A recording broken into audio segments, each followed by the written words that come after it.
رسول اللہ صلی اللہ علیہ وآلہ وسلم کی پیاری پیاری حدیث مبارکہ۔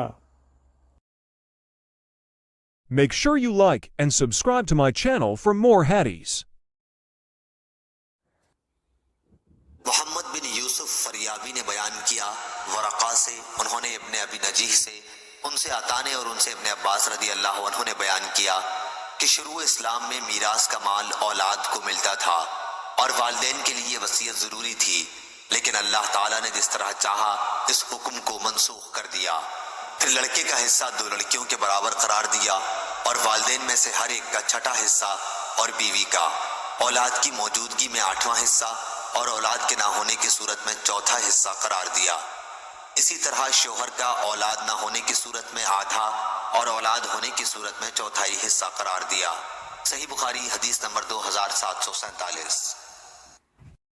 اللہ تعالیٰ اس کے چہرے کو روشن کرے جو حدیث مبارکہ سن کر آگے پہنچائے۔